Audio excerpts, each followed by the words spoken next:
여러분, 저는 사랑의 다른 말이 아래에 있기를 결심하는 것이라고 표현하고 싶습니다. 항상 더 사랑하는 사람이 더 아래에 있지 않습니까? 그러니 피차 복종하라는 말은 피차 서로 더 사랑하라는 명령이에요. 거름이 되어서 다른 이를 꽃피워주려고 노력하려는 거, 그런 게 너희 공동체 안에 나타나게 해라. 여러분, 교회는 이래야 하고 오늘 가정에서 성찬을 준비하고 있는 여러분의 가정도 교회의 가장 작은 단위로서 이래야 하는 것이 마땅하다. 그것이죠. 서로 더욱 사랑하는 거예요.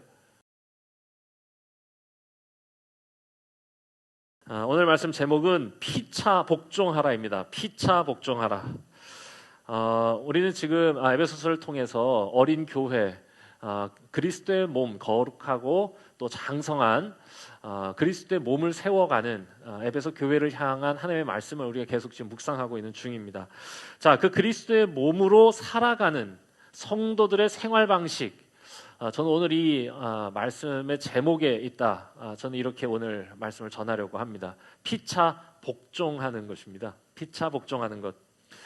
자, 오늘 아주 긴 말씀을 읽었습니다. 실은 우리가 제일 처음에 읽었던 21절 피차 복종하라는 말씀에 이어지는 세부 지침들입니다. 하나님의 말씀 앞에 순종을 다짐하는 그런 시간들이 됐으면 좋겠다, 이런 생각입니다. 피차 복종하기를 다짐하는 것 쉽진 않겠는데요. 자, 그럼 먼저 오늘 이 말씀을 우리가 이렇게 좀 받기 위해서 누가 누구에게 복종해야 하는 건지, 자, 피차 이렇게 되면 이게 서로 복종하라 이런 말씀인데, 서로 복종하라.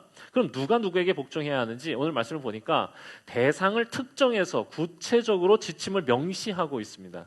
자, 대상을 특정하고 있는데, 자, 대상을 먼저 살펴보겠습니다. 자, 어떻게 서로 복종해야 되냐?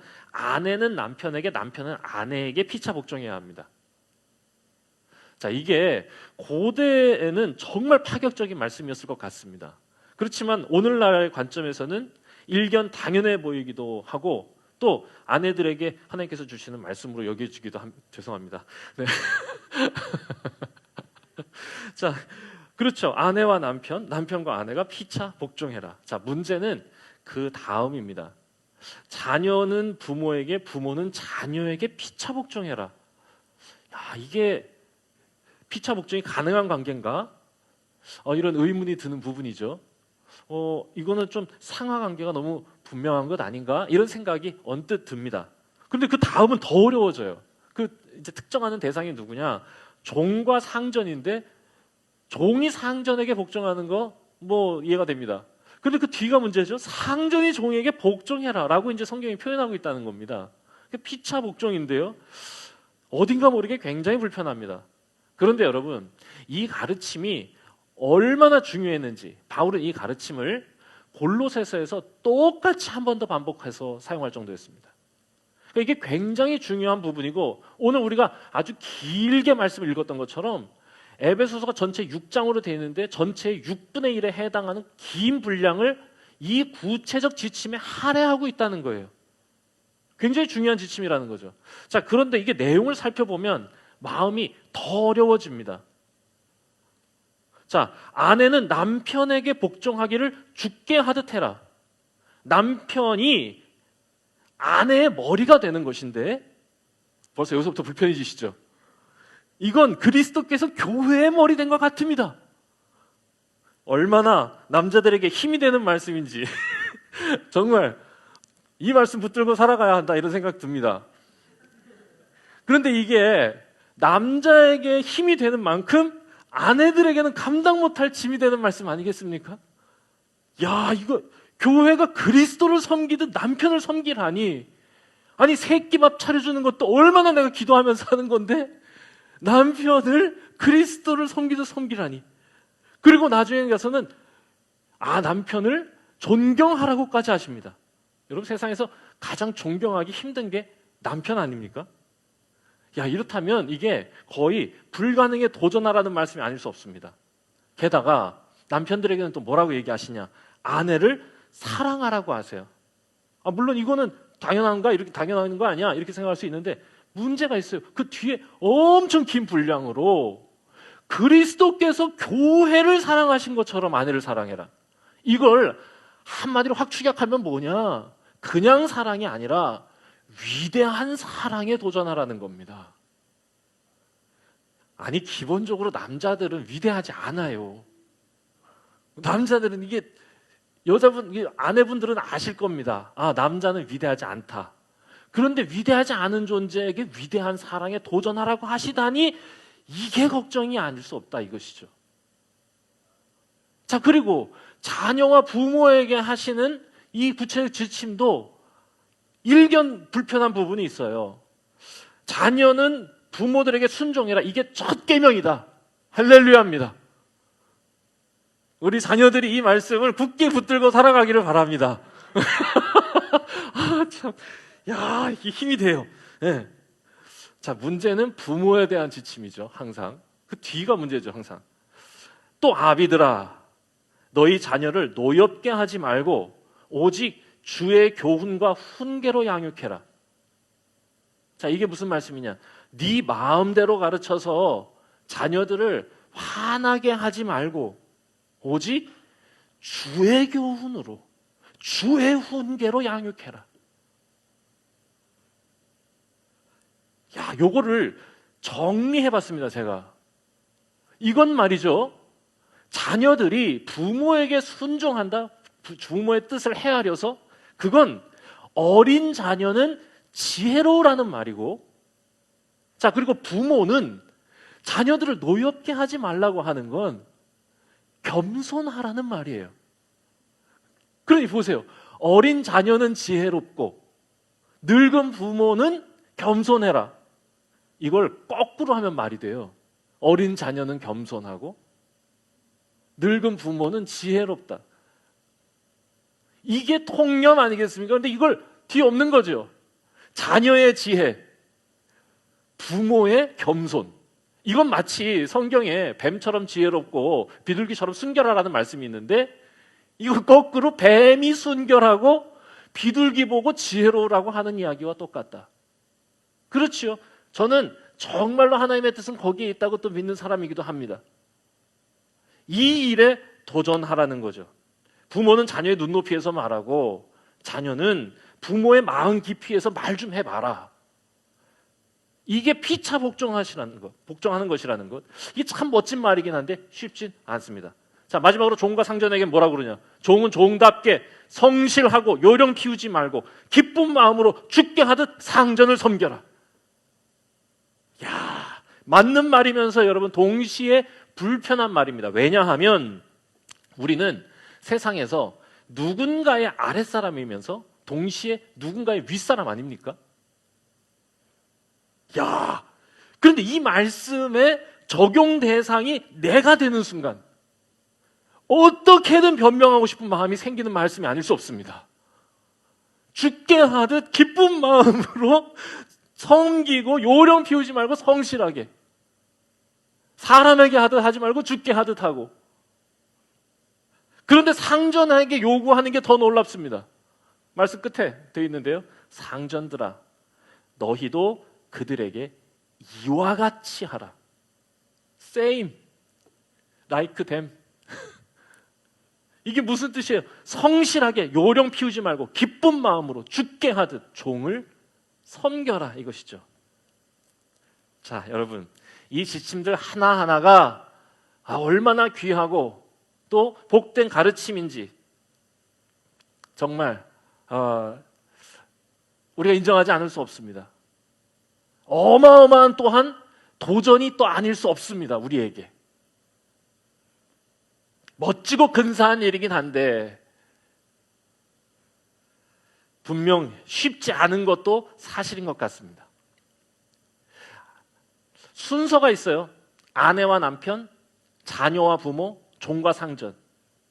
앞서 언급되어 있는 아내, 자녀, 종들에게도 아마도 이 지침은 아마 굉장히 큰 도전이었을 거라 생각합니다. 그런데 아마도 뒤에 언급된 대상들, 남편, 부모, 상전들에게는 더 크게 들렸을 게 분명합니다. 소위 크고 힘있고 위에 있는 이들에게 이 피차 복종하라는 말은 그때나 지금이나 분명 불편한 요구였을 겁니다. 여러분, 그럼에도 불구하고 바울은 이 지침이 가장 중요한 기독교의 핵심 지침이라고 생각한 거예요. 자, 그런데 이 모든 지침을 아우르는 한마디가 뭐겠습니까? 오늘 말씀의 제목입니다. 피차 복종하라예요. 실은 이 한마디, 이것이 기독교적 삶의 방식을 일갈하는 바울의 핵심 키워드였어요. 피차 복종하는 거예요. 이걸 풀어 설명하는 게 이렇게 길었던 겁니다. 복잡한 지침으로 나열해서 이해하지 마시고 피차 복종이 무엇인지를 저는 이해하면 우리가 그 삶의 문턱으로 가까이 다가서고 문을 열고 들어갈 수 있지 않을까 해본 것입니다. 이 피차 복종하라는 이 말이 굉장히 불편해요. 왜 그러냐? 이 우리말이 가지고 있는 복종의 뉘앙스 때문에 그렇습니다. 그런데 이거를요, 성경 원어로 보면 의미가 조금 더 선명해지고 우리에게 적용하기가 조금 더 편해지는 것 같습니다. 피차 복종하라. 이렇게 하니까 어떻게 부모가 자녀에게 복종하냐고. 이거 조금 말이 좀 심하다. 이렇게 생각할 수 있겠지요. 상전이 종이한테 막 이렇게 굽시굽시 이렇게만 생각하잖아요, 우리가. 그게 아니에요. 피차 복종하다라고 써 있는 이 복종이라고 하는 단어는요, 휘포타소라는 단어인데 휘포란 단어와 타소가 합쳐진 겁니다. 휘포는 뭐냐? 휘포는 아래라는 뜻이고요. 타소는 뭐냐? 결심하다라는 뜻이에요. 피차 아래 있기를 결심하라 이거예요. 그리스도를 경외함으로 여러분들 피차 서로의 아래에 있기를 결심하십시오. 그렇게 살아가는 삶의 방식이 성도의 새로운 삶의 방식입니다 라고 얘기해 주는 겁니다. 여러분, 왜 얘기했습니까? 두 가지 의미를 제가 정리해 봤는데, 첫 번째는요, 예수님이 우리를 위해 우리 아래에 있기로 결심하셨기 때문입니다. 너희가 피차 아래에 있기를 결심하라고. 왜냐? 너희는 그리스도의 몸이기 때문이라고. 그러니까 이렇게 얘기하는 거예요. 너희는 피차 아래에 있기를 결심해라. 주께서 우리 아래에 있기를 결심하셔서 오신 것처럼 너희도 서로 아래에 있기를 결심하는 게 당연히 그분을 모시고 살아가는 성도, 그분이 계신 곳에 가는 게 당연하지 않겠느냐라고 얘기하는 거죠. 그분이 어디 가시겠어요? 낮은 곳에 가시다 그거죠. 그리고 둘째는 그게 예수님이 우리를 사랑하신 사랑의 다른 말이기 때문이다 그것입니다. 자, 오늘 우리가 읽은 말씀 5장 1절 2절 우리가 읽지 않았어요. 네, 읽은 말씀 앞에 있는 5장 1, 2절에 뭐라고 되어 있냐? 그러므로 사랑을 받는 자녀같이 너희는 하나님을 본받는 자가 되고 그리스도께서 너희를 사랑하신 것 같이, 이게 중요하죠. 그리스도께서 너희를 사랑하신 것 같이 너희도 사랑 가운데서 행하라. 그는 우리를 위하여 자신을 버리사 향기로운 제물과 희생제물로 하나님께 드리셨느니라. 내가 너희를 사랑한 것 같이 너희도 서로 사랑하라. 요한복음 13장 34절 말씀입니다. 주님께서 우리를 사랑하신 것 같은 것, 그게 여러분 뭐겠어요? 그저 우리를 마음으로 좋아하신 거? 아니요. 아가페죠. 아가페는요, 내가 거름이 되어 다른 사람을 꽃 피워주는 사랑을 아가페라는 겁니다. 이게 주님이 우리를 사랑하신 사랑이에요. 거름이 된다는 거, 아래에 있기를 자처하는 거 아니겠습니까? 여러분, 저는 사랑의 다른 말이 아래에 있기를 결심하는 것이라고 표현하고 싶습니다. 항상 더 사랑하는 사람이 더 아래에 있지 않습니까? 그러니 피차 복종하라는 말은 피차 서로 더 사랑하라는 명령이에요. 서로 더 사랑하라고. 그래서 서로 더 사랑하는 사람이 더 아래에 있기를 바라는 거, 거름이 되어서 다른 일을 꽃 피워주려고 노력하려는 거, 그런 게 너희 공동체 안에 나타나게 해라. 아내는 남편의 아래에 있기를, 남편은 아내 아래에 있기를 힘쓰는 가정이야말로 그게 진짜 기독인의 가정이 아니겠느냐라고 설명해 주시는 것이라 저는 듣습니다. 여러분, 교회는 이래야 하고 오늘 가정에서 성찬을 준비하고 있는 여러분의 가정도 교회의 가장 작은 단위로서 이래야 하는 것이 마땅하다, 그것이죠. 서로 더욱 사랑하는 거예요. 부모는 자녀를 더욱 사랑하기를 힘쓰고 자녀는 부모를 더욱 사랑하기를 힘쓰는 거예요. 그러면요, 어떤 일이 벌어지냐? 아래에 있기를 결심해요. 아래에 있기를. 근데 사랑의 마음이 사라지면 어떻게 되는지 아세요? 신기하게 위로 갑니다. 힘으로 누르려고 그래요. 그때부터는.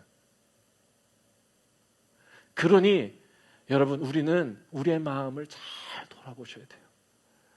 우리 하나님께 기도하면서 우리를 돌아볼 수 있는 눈을 달라고. 그래서 우리를 잘 돌아봐야 돼요. 내가 누군가에게 폭압적이지 않은가? 아, 내가 덜 사랑하는구나. 이거 느끼셔야 돼요. 또 내가 누군가를 그렇게 하려고 할 때 그 사람이 나에게 어떻게 하는지도 돌아보셔야 돼요.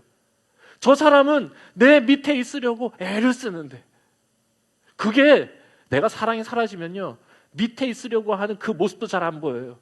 아니, 다시 말하면 나를 사랑해주는 그 사랑도 느껴지지 않는다, 이것이죠. 돌아보셔야 된다, 그겁니다.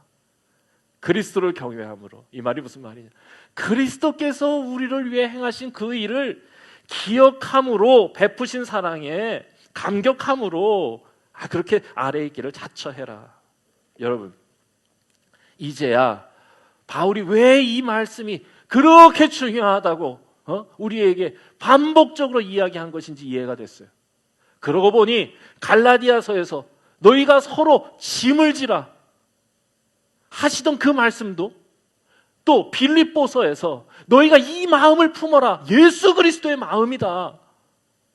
그는 하늘에 계시지 않고 그것을 벗으시고 우리에게 오신 분이다. 그 마음을 가져라 하신 것도 똑같이 이해가 돼요. 그게 어떤 마음이냐? 휘포타소입니다. 우리 하나님께서 우리 아래에 있기로, 주님이 만드신 우리를 위한 존재가 되기로 작처하셨다. 그것이 그리스도를 품고 살아가는, 그리스도와 함께 살아가는 이들의 삶의 방식이어야 하지 않겠느냐. 실제로 바울은 그렇게 살았기에 에베소 사람들을 전도할 수 있었고, 이방인들, 성경을 모르는, 구약의 배경이 없었던 이들도 그의 삶의 모습을 통해서 도대체 그 안에 누가 사시기에, 그의 생각이 무엇을 향하기에 저리 살아가는가 궁금해하지 않았겠나. 이것이에요. 피차 복종하는 겁니다. 아래에 있기를 자처하는 겁니다. 여러분, 어제 우리는 어노인팅과 함께 감격적인 집회를 했어요. 그렇게 감동이 되더라고요. 아침부터 한 20명이 되는 사람들이요, 그거 세팅을 하는데, 제가 거기가 넓지도 않아요. 엄청 좁아. 그런데 거기를 다 청소하고 거기서 다 세팅하고, 그 조명 막 차로 다 나와가지고, 또 그 사람들이 엄청 멀리 산대요. 다들 1시간 넘게 다들 또 차 타고 와가지고 아침부터 그렇게. 그냥 그분들의 그 모습을 보는 것만으로 이미 감동이 됐고, 찬양이 시작되는데 하나님께 너무 감사했어요. 아마 여러분들 다 같은 마음이 아니었겠나, 이런 생각합니다. 여러분, 왜 그랬겠어요? 그들이 이 작은 대화교회, 우리 교회를 위해서 아래 있기를 자처했기 때문입니다. 여러분, 이 일이 실천되는 자리마다 성령의 역사가 있어요. 가만히 생각해 보면 인생의 감동적인 순간들, 따뜻한 기억들은요, 누군가의 사랑, 다시 말하면 누군가가 아래에 있기를 자처하는, 그것이 깨달아지고 발견되는 순간이었다는 걸 느끼게 됩니다.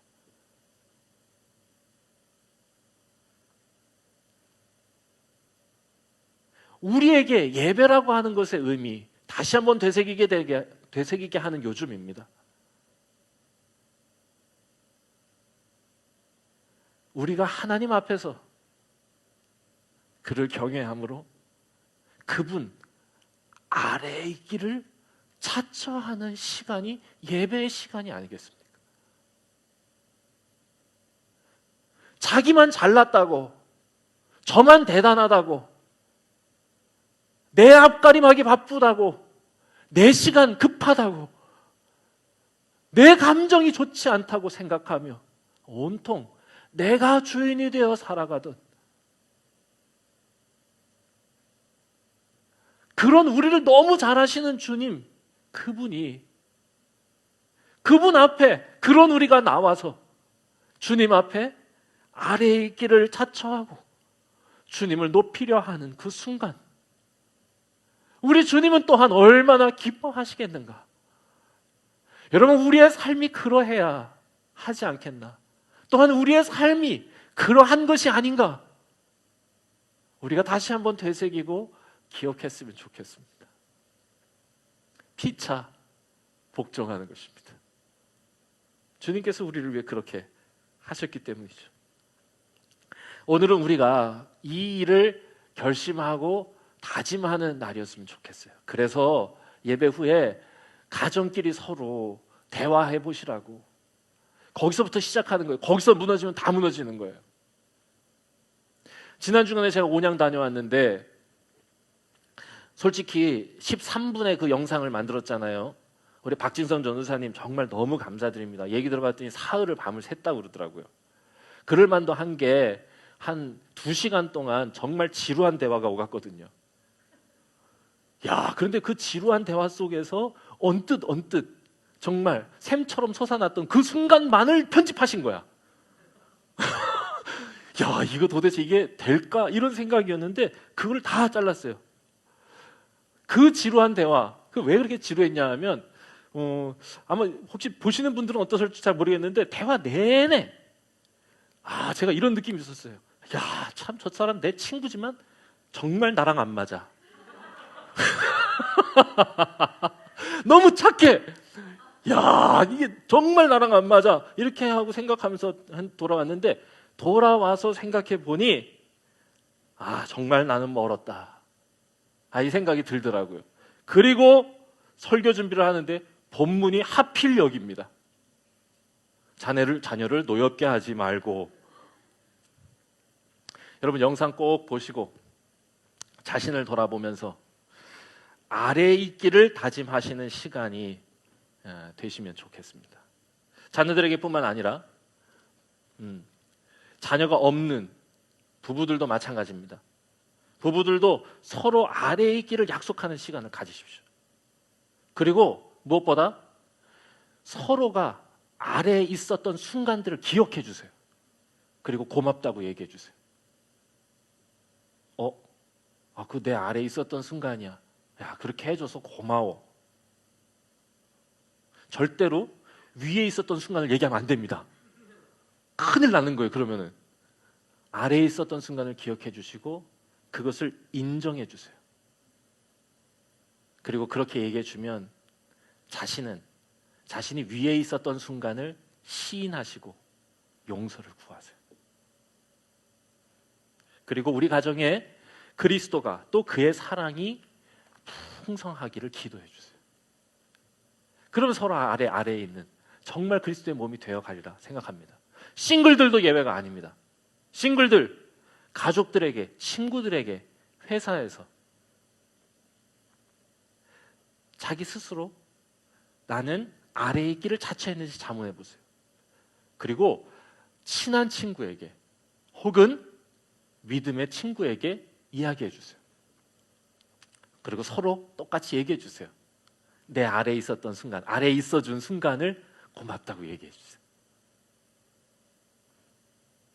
여러분, 이게 우리가 주님을 닮아가는 길입니다. 우리가 살아가는 삶의 방식입니다. 그래서 우리 안에 누가 사시는지를 증명하는 길입니다. 우리가 오늘 그렇게 살아갈 때, 우리가 오늘을 그렇게 살아갈 때 주님 오시는 날, 주님 앞에 우리 모두가 서게 되는 날, 그 모든 오늘들이 모여서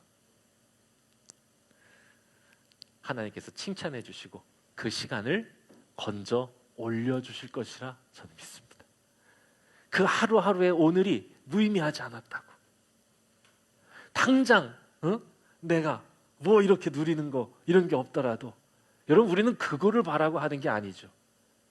주님 앞에 서는 그날을 기다리며 사는 사람들 아닙니까? 그 오늘들을 다 모아서 주님이 이렇게 자, 빛을 못 보던 시간들을 확 건져 올려주시는 그날이 있을 거예요.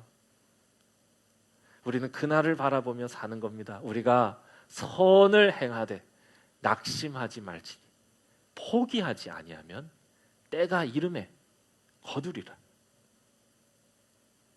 하나님의 말씀입니다. 자, 오늘 우리는 첫 온라인 성찬식을 가질 겁니다. 우리가 주의 살과 피를 받을 때 오늘 우리에게 주신 하나님의 말씀을 생각하면서 우리 주님과 연합하는, 주님을 닮아가는, 그리고 주님의 뜻에 순종하는 결심이 있기를 바랍니다.